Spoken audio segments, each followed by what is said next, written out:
ආයුබෝවන්. බෙන්තර සම්ප්‍රදායේ නර්තනය හා ශාන්ති කර්ම පිළිබඳව සාකච්ඡා කරන අපේ වැඩසටහන් මාලාවේ අලුත්ම වැඩසටහන ආරම්භ කරන්නයි අපි මේ සූදානම් වෙන්නේ. ඉතින් අද විශේෂ දවසක්. මොකද අපි තීරණය කරා මේ ශාන්ති කර්ම පිළිබඳව තියෙන වෛද්‍ය විද්‍යාත්මක පසුබිම. එහෙම නැත්නම් මේ ආයුර්වේද පසුබිම පිළිබඳව කතා කරන්න.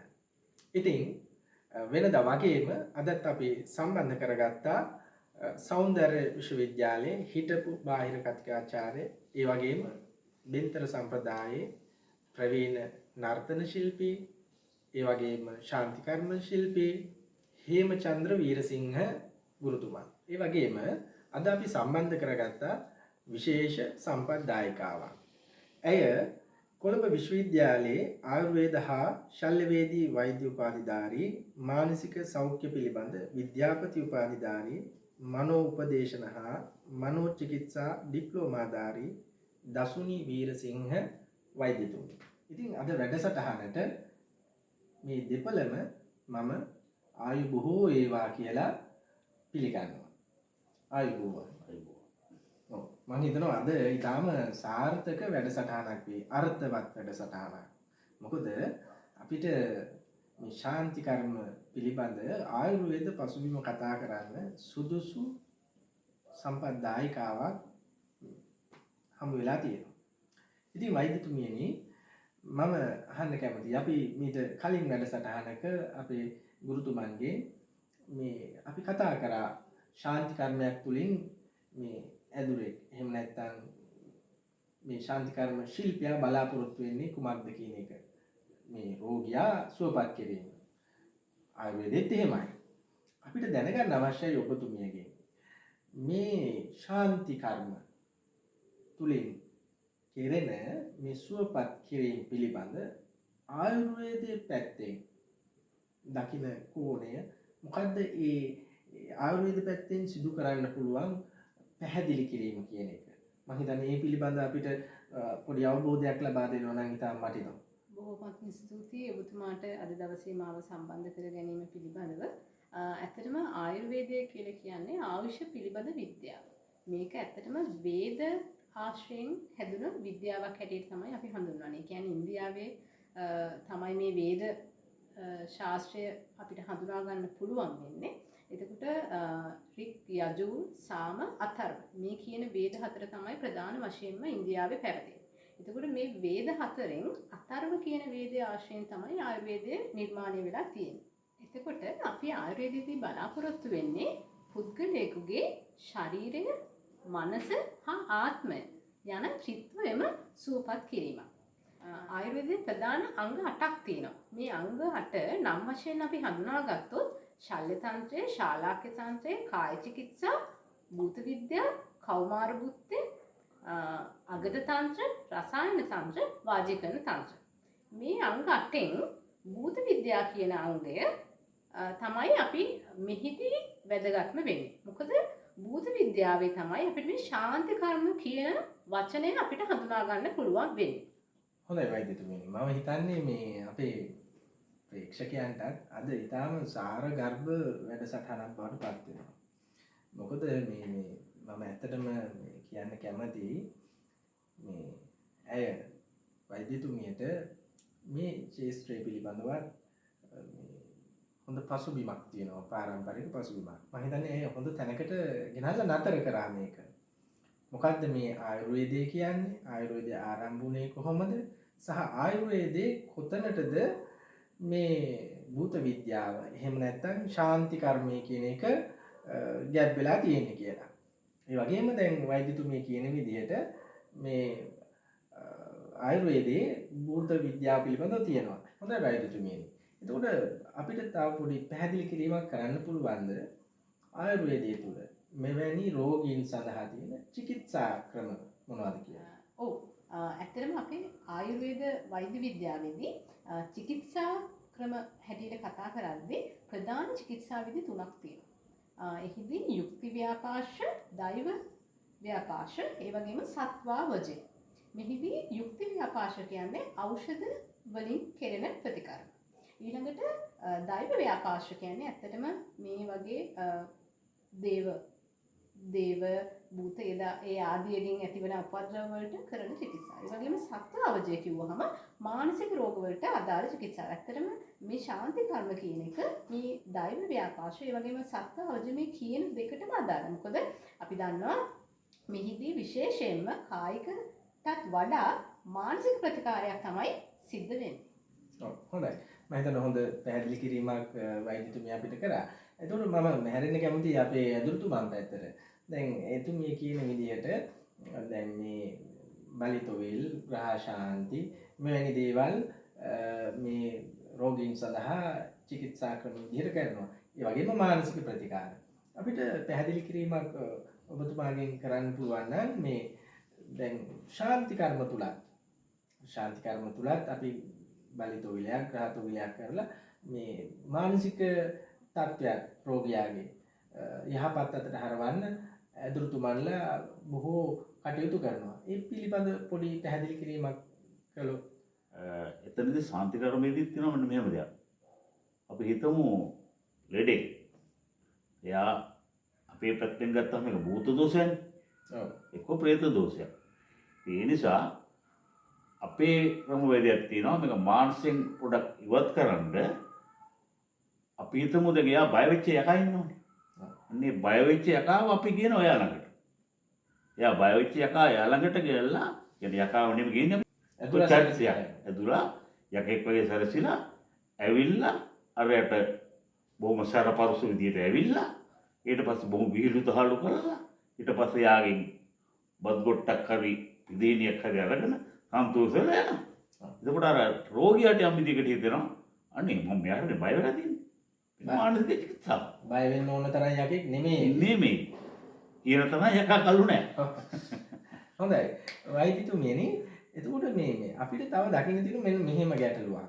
සමහරක් මේ මානසික රෝග උත්සන්න වීමෙන් හෝ වැඩි දුර කල්පනා කිරීමෙන් මෙවැනි රෝග කායික රෝග වලටත් සම්බන්ධ වෙන අවස්ථා තියෙනවා. අපි රෝගී හිතලා ලෙඩ වෙනවායි කියලා කියන්නේ.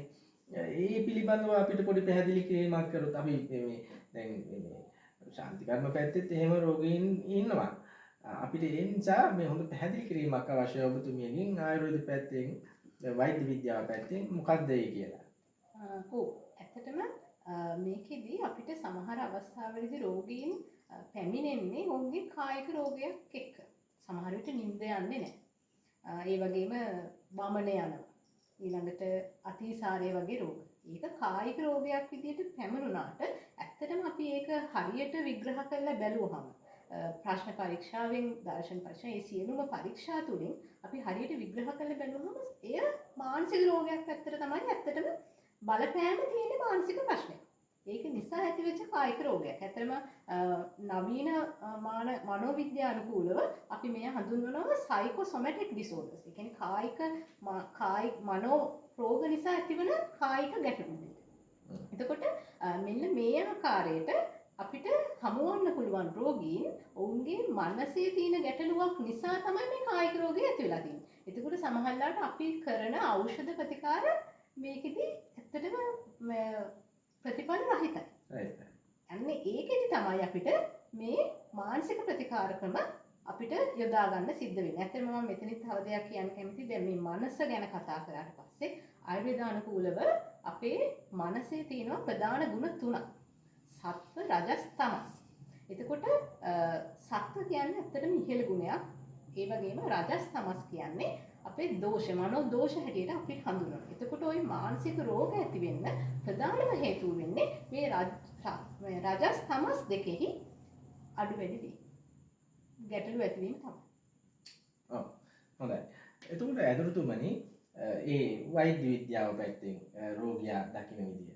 ඒ රෝගියා එනවා ඇදුරුතුමන් ගාවට මේ රෝගිය සුව කර ගැනීම පිළිබඳව. එතකොට අපිට එහෙම රෝගීන් හමු වෙනවා. දැන් මානසික රෝගීන් හමු වෙනවා. ඊට පස්සේ ඒ අයට මේ කායික දෝෂ තිබුණු අවස්ථාත් මේ සමහරක් වෙලාවට හිතලා මේ පිළිබඳව ලෙඩ වෙලා යකාට බය වුණා කියලා ඊට පස්සේ වෙනත් කායික රෝගාබාධ. එවැනි අවස්ථා ඔබතුමන්ට මේ මුණ ගැසිලා තියෙනවද? මොකක්ද මේ පිළිබඳ තියෙන අත්දැකීම්? එහෙම සුව කිරීම කරන්න පුළුවන්ද මේ ශාන්ති කර්ම තුලින්? පුළුවන්. මොකද බොහෝ වෙලාවට මනස සුවපත් කිරීමනේ ශාන්ති කර්මය කියන්නේ. ඔව්. මේ අපේ වෛද්‍යතුමී කිව්ව ආකාරයට. ඒකෙදී අපි බලනවා මෙයාට ශාරීරික රෝගයක් තියෙන්න පුළුවන්. ඒ මොකද අර වෛද්‍යතුමියක් යම්කිසි පරීක්ෂාවකට ලක් කරනවා වගේම අදුරුතුමත් අහනවා. මොන මොන රෝග අපි කලින් දවසකත් ඒ සාකච්ඡා කරා. නැවත කතා කරන්න දෙනුත් නැහැ නේද? ඉතින් කොහොමුණත් එවැනි අත්දැකීම් තියෙනවා. ඉතින් අත්දැකීම් අනන්තවත් තියෙනවා. මම ඒ වුණාට මේකට සම්බන්ධ කරන්න කැමති නැහැ. මොකද අපි ඊට වඩා විද්වත් සාකච්ඡාවකට ගියොත් හොඳයි මට තියෙන්නේ. අපේ වෛද්‍යතුමනි. එතකොට මේ අපිට දැනගන්න පුළුවන්ද මේ ශාන්ති කර්මය තුලින් මනෝකායික රෝග සුවපත් කිරීම සඳහා සිදුවන බලපෑම ආයුර්වේද වෛද්‍ය විද්‍යාව තුළින් දකින්නේ කොහොමද කියන එක පිළිබඳව. ඔව්. ඇත්ත වශයෙන්ම දැන් මේ මනෝකායික රෝග හටගන්නේ මනසේ ඇතිවන විකෘතිතාවයක් එක්කනේ. එතකොට දැන් අපි ශාන්ති කර්මයකදී ඇත්තටම සිද්ධ කරන්නේ ඒ මනස සුවපත් කිරීම. ඇත්තටම මේ ශාන්ති කර්මයේදී ඒ දේ සිදුවන විද්‍යාත්මක පැත්ත ගැන අපි කතා කරොත් ඇත්තටම මනස සංසුන් කිරීමක් අපි දකිනවා. දැන් රංග මඩලට ඇවිල්ලා රංග දැක්වීමක් සිද්ධ වෙනවා. සමහර විට රෝගියාගේ මනස තුල ලැබිලා තියෙන රූපයක් තමයි අපි ඒ රංග මඩලට ගෙන්නන්නේ. එතකොට එතනදී ඔවුන් අතර තියෙන ගැටලේ අඩු වෙලා මේ මනස සංසුන් කිරීමක් සිද්ධ වෙනවා. ඒ වගේම බෙර හඬ. ඇත්තටම මේක අපි ශබ්ද සවුන්ඩ් තෙරපිය, ශබ්ද චිකිත්සාවක් හැටියට භාවිතා කරනවා. ඒ වගේම දැන් මේ වගේ දෙයක් සිද්ධ වෙනකොට අපි දන්නවා ලොකු පිරිසක් එකතු වෙනවා. එතකොට පවුල ඒ බැඳීමක් තියෙන බව, Taman තනි වෙලා නැති බව, මෙන්න මේ වගේ දෙයකදී ඇත්තටම රෝගියෙක්ට හඳුනා ගන්න පුළුවන් වෙනවා. ඒ කියන්නේ තනි වෙලා නැති බව. ඒ දේවල් එක්ක ඒ වගේම හැඟීම් නිදහස් කිරීමේ අවස්ථාවක් ඇති වෙනවා. මොකද තනි වෙලා සමහර විට තනිවීමක් නිසා ඇතිවෙච්ච රෝගයක් වෙන්න පුළුවන් මේ මානසික ගැටලුව. එතකොට පවුලේ අය Taman එක්ක ඉන්නවා. ඒ වගේම මේ වගේ ශාන්තිකරම අවස්ථාවකදී Tamanගේ හැඟීම් නිදහස් කරන්න අවස්ථාව ලැබෙනවා. අන්න ඒකත් එක්ක තමයි මේ වෛද්‍ය විද්‍යාව හා මේක මට පැහැදිලි කරන්න පුළුවන් විද්‍යානුකූල පසුබිම මේ ශාන්ති කර්ම තුල. ඒ වගේම මේ ශාන්ති කර්ම වලදී ඇත්තටම භාවිතා කරන වර්ණ මේ වර්ණයන්ගෙන් ඇත්තටම මනසට ලොකු වෙනසක් ඇති කරනවා. ඒ වගේම සැරසිලි මේ ආදීනු මනසට වෙනසක් ඇති. සමහර විට අපි දන්නවා මානසික රෝගියෙක් එක තැනක හිර වෙලා එකම විදියට තමයි ජීවිතේ පවත්වාගෙන යන්නේ ඒ මානසික රෝගය නිසා. එතකොට මේ දේවල් වලින් ඇත්තටම අර විවිධත්වයක් ඇති කිරීම තුළින් මානසික චිකිත්සාවක් තමයි ඇත්තටම සිද්ධ වෙන්නේ. ඒ වගේම මම කලින් කතා කරා හැඟීම් නිදහස් කරනවා කියන එක. අපි දකිනවා මේ ශාන්ති කර්ම වලදී ඔය ආරූඪ වීම වැනි දේවල් සිද්ධ වෙනවා. එතනදී ආරූඪයක් ලෙසින් ඇත්තට මේ හැඟීම් නිදහස් කිරීමක් තමයි සිද්ධ වෙන්නේ. වෙන තැනකදී හෝ ගෙදරදී හෝ ඒ අවස්ථාවේදී වෙන අවස්ථාවකදී පිට කරන්න බැරි හැඟීම් එය ආරූඪයක් ලෙසින් පිටවීමක් ඒකදී අපිට දකින්න පුළුවන්. ඒක නිසා තමයි මේ ඇත්තටම ශාන්ති කර්මයක් සුවපත් කිරීමේ ක්‍රියාවලියක් හැටියට අපිට හඳුනා ගන්න පුළුවන් වෙන්නේ. මම හිතන්නේ සාකච්ඡාව ඉතාම හොඳ තැනකට පැමුණා. දැන් වෛද්‍යතුමිය හොඳ වෛද්‍ය විද්‍යාත්මක පැහැදිලි කිරීමක් සිදු කරා මොකක්ද මේ රංගමණ්ඩලයේදී සිද්ධ වෙන්නේ කියලා වෛද්‍ය විද්‍යාත්මක ඇසකින්. ඉතින් මේ මම හිතනවා අඳුරුතුමා ළඟ තියාගෙන අපි මේ ප්‍රශ්නේ නොඅසා සිටියොත් ඒක හොඳ නෑ. දැන් ඇදුරුතුමනි මට මෙහෙම ප්‍රශ්නයක් ආවා. දැන් මේ වෛද්‍යතුමිය කියන චිකිත්සා ක්‍රම ඇත්තටම රංගමණ්ඩලයේ සිදු කරන්නේ ඔබතුමන්ලා විසින්. මොනවාද මේ සිදු කරන මේ ක්‍රියාදාමය රංගමණ්ඩලයේදී ශාන්ති කර්මයේ තුලදී? ඔව් මේක පැහැදිලි ලේසියම පැහැදිලි කරොත් පුදුමවට මතක ඇති මේ කොරෝනා කියලා සමයක් තිබුණා. ඔව්. අන්නේ කොරෝනා කියන සමයේදී අපි මේ ශාන්ති කර්ම වල භාවිතා කරන සෑහෙන දේවල් තමයි භාවිතා කරන්නේ. මොකද අඟුරු පත්තු කරලා කට්ට කොමඤ්ඤයක් දාලා දුම් අල්ලනවා. ගෙවල් වල මොකද කරේ? දුම් ඇල්ලුවා. ඊගාවට අපි ගන්නවා පැන් කලයක්, කහදිර බෝතලයක්. ඒකේ මොකද්ද කරේ? නිතරමත් හොදන්න. පිරිසිදු වෙන්නේ. විස බීජ නේද? ඒකට අපි අර අනුපාන උක්කසෙන් දානවා කහ. සුදු හඟ. ඒක තවත් වර්ධනය වෙනවා. දැන් අනෙත් ඒවා සබන් වලින් හොදන්නේ. අපි මේවට ගන්න කහ. ඊගාවට තව උඩද්‍රවයක් තියෙනවා. ඒකට ගන්න බෙහෙත් ඖෂධ වර්ග තියෙනවා. පායට තියෙන දේවල් වලට ගන්න ඖෂධ වර්ග තියෙනවා. ඒක අපි වෙන වෙනම සාන්ති කර්මයට අදාළව සාන්ති කර්ම කතා කරමු. දැන් විශේෂම දෙයක් නෙමේ කතාව. දැන් බලන්නකෝ. දැන් ඔබතුමාත් අහලා ඇති වචනයක් තියෙනනේ. ගොක්කොළ පේනවා කියලා අහලා තියෙනවා. අවසාන කාලේ. අවසාන කාලේ ගොක්කොළ පේනවා. ඉතින් අර ගොක්කොළ වෙනිච්ච කට්ටියට තමයි අපි ගොක්කොළ පෙන්නන්නේ. හැබැයි වෙන විදිහකට පෙන්නන්නේ නේ. ඔව්. ඒ දකින්න තිරලා ඊ රෑන් ඇදලා ඒ වගේනේ පේන්නේ. නමුත් අපි ඒක හොඳට පෙන්නනවා මෙන්න ගොක්කොළ කියලා. හැබැයි එතනදී ඒක තමයි මනසට දෙන්නේ. දැන් වෙන මතක් වෙන්නේ කිලිම සුහම් පොළක්. ඔව්. කියන්නේ මරණයක් කොටු කරපතන පැලියද ගොක්රෑන් ඇදලා තියෙනවා. නමුත් මෙතනදී එහෙම දෙයක් මතක් වෙන්නේ නැහැ. මේක අර මනස ඇතුළේ තියෙන දේ යාගේ තියෙන බය අපි ඉවත් කරලා මෙන්න අපට ඕන තරම් ගොක්කොළ පේන්න තියෙනවා. යා ගොක්කොළ වලට බය වෙන්නේ නැහැ. යා වත් බය නේ ගොක්කොළ පේන්නද කියලා වහම. ඔව්. ඔව් මම හිතන්නේ අපේ සාකච්ඡාව හොඳම තැනකට ආවා. එතකොට අපිට පුළුවන් මේක තවත් තාමත් සාර්ථක සාකච්ඡාවක් විදිහට ඉදිරියට රැගෙන යන්න. එහෙම මම හිතන්නේ එහෙම නේද මේ වෛද්‍යතුමිය? ඔව් ඇත්ත වශයෙන්ම මෙතුමා කතා කරපු දේත් එක්ක මට එකඟ වෙන්න පුළුවන්. මොකද මේ ශාන්ති කර්ම වලදී භාවිතා කරන ගොඩාක් දේවල් විශේෂයෙන් නැව් ඖෂධීය ද්‍රව්‍ය තමයි වැඩි වශයෙන් භාවිතා වෙන්නේ. ඒ කතා කරා වගේ කට්ටක මංජ අපි දන්නවා විස බීජ නාශකයක් කහදියර ඒ වගේම කෙසෙල් පතුරු අපේ ආයුර්වේද වෛද්‍ය විද්‍යාවේදී බස්ටනස අපි ඒවා භාවිතා කරන පසු ඊළඟට ගොක්කොළ අපි දන්නවා ගොක්කොළ තිතා හොඳ ඖෂධීය ද්‍රව්‍යයක්. මේ වගේ ඉතා විශාල ඖෂධීය ද්‍රව්‍ය ප්‍රමාණයකුත් මේ ශාන්ති කර්ම තුලදී භාවිතා වෙනවා. හොඳයි.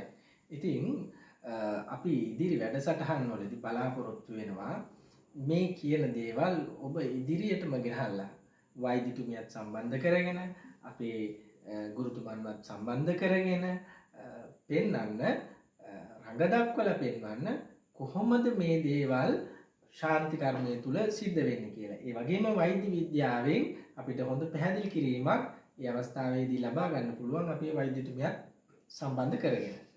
ඒ නිසා අපිත් සමග ඉදිරි වැඩසටහන් වලදී සම්බන්ධ කරගන්න අපි බලාපොරොත්තු වෙනවා.